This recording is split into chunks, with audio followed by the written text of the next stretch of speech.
Well, hi everyone, I wanted to share with you this morning about how I store my samples, and I keep them organised so I know what I have on hand all the time. So I have several of these boxes, I'm not sure what you call them. I've got two big ones and two small ones, and this one is where I keep all my skincare. So along here I have I've got the time-wise skincare in normal to dry. I've got the combination to oily. I've got some perfume samples in here, and then we have some gel masks. I think normally in here I've got the microdermabrasion, but I'm out of those at the moment. In here I keep all my botanical sets, so we've got dry, oily and normal. And what I do is when I send these out, there's 4 to each set, I have the botanicals brochure which has a page where you can staple these on, so I usually just take those out and staple them onto the brochure.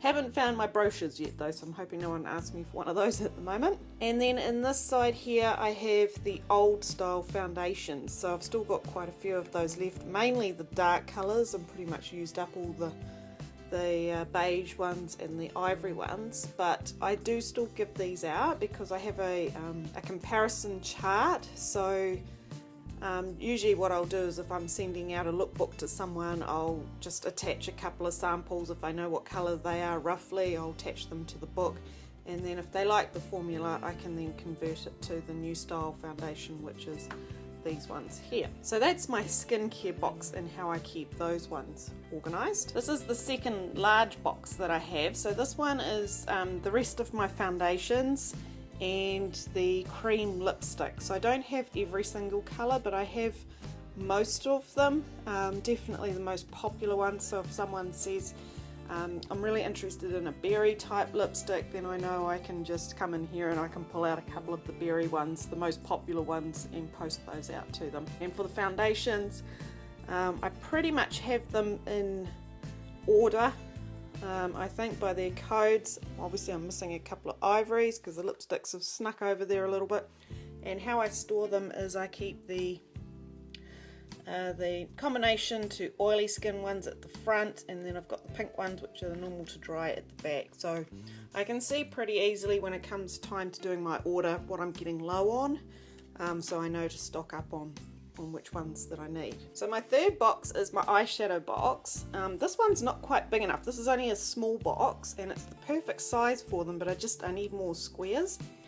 And I've got a blush. The blushes are along the top, and then they start in the eyeshadows. So what I've done is I've actually put them in rows depending on where they are in the book, or I've tried to anyway, so I can see easily what eyeshadow samples I'm missing.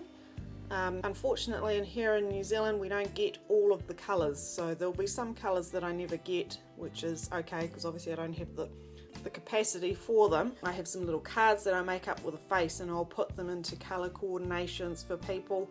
I think that's what most people find the hardest, is actually trying to decide what colours can go with what. So it's nice to have a couple of pre-made up looks that I can send out to people. This is the fourth box, and I've only just started making this one up, so it's a little bit unorganised still at the moment, and somewhere in storage, and I can't find yet where I have more of these dividers, because when you buy these boxes every single one of these slots has a little divider, and I've stored them somewhere but haven't found them yet. So in here I have the new True Dimensions lipsticks. I'm still collecting most of those. There's a few colours I'm missing still, but I have the ones that people seem to be asking for the most at the moment, which is the reds and the corals.